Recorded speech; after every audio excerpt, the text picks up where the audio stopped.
Bismillahirrahmanirrahim. Assalamu alaikum, dear students. Welcome to Chase Academy and welcome to English grade 11. My dear learners, today we will explore very interesting SLOs about reading. Yes, let's look at our SLOs. This is on the competency of reading and critical thinking, our lecture number 4. And we have these three SLOs that are related to the competency of reading. First, we will have read and use inference and deduction. Now students, inference and deduction, these are reading techniques when we infer something, make conclusions and deduct some information or conclusions out of the text that we are reading. So inference and deduction, to recognize implicit meaning, means hidden meaning, meaning that is not at the surface level, rather it is hidden, it is implied. Also, look for supporting details within a text or paragraphs using prior knowledge and contextual clues. And we are aware of contextual clues. There are 5 contextual clues that we have studied in the previous lessons. Make inferences to draw conclusions. Why do we make inferences? To reach out to a conclusion. Now, it can be done using contextual information, implied information, and writer's viewpoint. There are these 3 ways to infer something in order to draw conclusions. So students, when we are reading something, let's say we are reading a large text, now our mind keep on predicting something, what is going to happen next, what is the whole context about. So we infer something as we are reading the whole text. Explain whether predictions, all the predictions that you are going along with the text about the content of a text are acceptable or should be modified. And obviously we know that as we are reading something, it keeps on modifying till we reach at the end. We make points, we make the dots connected, and then we reach out to the ultimate conclusion or to the ultimate point at the end. So of course these predictions can be modified as we are reading at the end of the text. So now students, for this purpose, you know, in the book, if you can see, we have different types of texts. There are poems, there are different lessons, memoirs, etc. So when we are reading each of these texts, we need to infer something. It means we need to use our detective skills and critical thinking skills in order to get most out of the text that is not available at the surface level, but it is hidden, it is layered with different kinds of meanings. All right, here goes your vertical linkage that links your SLO with the previous grade 10. And now let's recall inference and deduction while reading. So students, when we are reading something, we make guesses, we make predictions, we take wild guesses that what is going to happen in the text. So this is very natural. If you are interested in the text, if you are reading it with interest and critical abilities, then you can infer anything. Now students, infer is that you are having a clue but not the complete one, but you keep connected the dots and reach out to a conclusion. This is what we mean by inference. We infer something. To infer is the verb and inference is noun. It is the process of inferring something. Now, deduction. We make deductions, we get conclusions out of the text, we deduct something. So there can be so many examples. For example, if I show you a picture of a park that is closed, now you can infer why the park is closed. Is it Sunday? Is it an off day? Or is it a public holiday? That's why the park is closed. Did something happen here? Was there an accident? Was there a disaster? So you can make so many conclusions out of it. But the last conclusion will be your deduction, that you're deducting from the whole scenario and from the whole thing or the picture.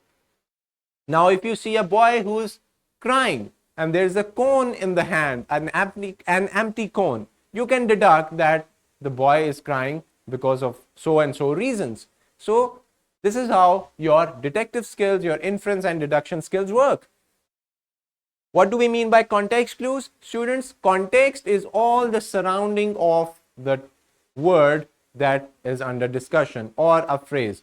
We read the preceding, the before and after paragraphs and lines, and we understand the context, the surrounding, and we understand what is being talked about, what is the context of the whole story or of the whole event or incident. Only then we can do it. So when we are having unfamiliar words, words that we are not aware of, we use definition clue, explanation clue, we use example clues, we use punctuation clues, inferences, and so on. So these are all the context clues that we have thoroughly studied in the previous lessons. So bear with me, students. This was the brainstorming. Now note down, recall your inference and deduction topics, go back and visit the lectures, and I hope that you can recall what I'm talking about. Now, students, we could infer that a fire has happened. For example, there is a fire at the building. We can deduce. How can we infer that there is a fire? We can hear the smoke alarm. We can see the smoke coming out of that building, that infrastructure. We can hear, or we can have so many clues through that we can infer that there was a fire, and we can deduce that it must be a very serious, as other emergency services have been called out, and distressing tells us that something major has happened. So if somebody is calling the emergency helplines, there is a whole scenario over there, we deduct that the situation is very grave, it is very serious. So in order to be able to infer and deduce from a text, children need to be able to decode confidently. You have to have confidence, your prior knowledge, experience, understanding, and interpretation, and you have to be confident. And then you can find out if the inference or the deduction was correct or not. So these are very good critical thinking abilities that we put in our reading comprehension. All right, students. Now, this is a lesson about from a story of Alphonse Dodon, who's the writer, who's a French writer. Now, you can see these words. You can have the glossary and their meanings beside the page. I started for school very late that morning and was in great dread of a scolding, especially because Mr. Hamill had said that he would question us on participles and did not know the first word about them. Now we infer that the narrator does not know about participles, and that's why he's worried, and he's also very late as well. So he's in a serious and critical situation. For a moment, I thought of running away and spending the day out of doors. It was so warm, so bright, the birds were chirping at the edge of the woods, and in the open field, back of the sawmill, the Prussian soldiers were drilling. It was all much more tempting than the rule for participles, but I had the strength to resist and hurried off to school. What do we mean by tempting? Tempting, something that allures you, something that attracts you, that distracts you from the main problem and leads you toward the non-serious or unnecessary problem. So that is called tempting. Resist means to control. So if we are not aware of these words and their meanings, we can understand the whole context, read, and then come back to the words to understand their meanings. So similarly, now students, it's time for reading the chapter. Now I would like you to read the whole chapter. If you don't have the book, you can read it from the slides.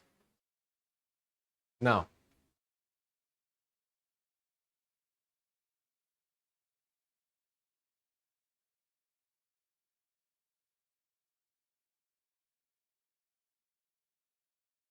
students, when we are reading, now it's time to respond to the text, and we can use our inference and deduction skills in order to answer these comprehension questions. Number one is, why do you think the old men of the village were present in the classroom during the last lesson? So, go back to the lesson and find it out. What can you infer about the protagonist's relationship with Mr. Hamill? What was the relationship? Now, students, we know Mr. Hamill is very strict. The boy does not know his participles. So, what do you think the relationship would be like between such a student and such a teacher? Then, how did Mr. Hamill approach teaching during this last lesson? What was his approach? In what ways did the narrator's perspective on education and learning change throughout the story? So, if you read the story, we can say that there's a significant change in the narrator. What commentary is the author making on language and its importance? Why does Mr. Hamill's revelation about the new order from Berlin impact the characters and the story's theme? And how does the author use symbolism such as Mr. Hamill's attire and the writing on the blackboard? So we need to find out signs and symbols. In what ways does the narrator experience stress and anxiety throughout the story? He was not prepared for what's coming next. If you were in the protagonist's shoes, so being in the protagonist's shoes means if you were in the place of the protagonist, put yourself in that situation in the protagonist's shoes, and what would have you done differently? So use your imagination, use your understanding and answer this question. Mr. Hamill's announcement about the last French lesson, explain your response. And write an alternate ending. Now this question is very interesting and creative. Write an alternating ending, another ending that seems logical to you to the story where the protagonist takes a different course of action when faced with Mr. Hamill's announcement about the last French lesson. How would you do it differently? Apart from the ending that is present in the lesson, think of another ending. Now students, put your inference and deduction skills, put your experience, prior knowledge, observation, understanding, and then answer this question. So this is not an easy question, rather it is a very higher order thinking skills question, all right? Now, being in the protagonist's shoes means understanding the situation from the perspective or from the point of view of the main character, who's the protagonist, or the person at the center of the story. In this case, it refers to imagining yourself in the position of the protagonist of a story or situation. Now, students, I hope that you have read the story. After reading it, you can solve these MCQs, these multiple choice questions that are in the book. And apart from this, you can have so many different tasks and resources like worksheet, your skill sheet, your question bank that you need to solve that is totally related to the main lesson. And now, can we predict something about the lesson? Yes. And as we are reading it, our predictions keep on modifying. It keeps on altering till we read it to the last. We can have, if you do not understand any meaning of a word, use your context clues. Use context of examples, definitions, explanations, use context of synonyms and antonyms that we have studied before. So this lesson, this SLO is like a revision. The more you read, the more you understand it.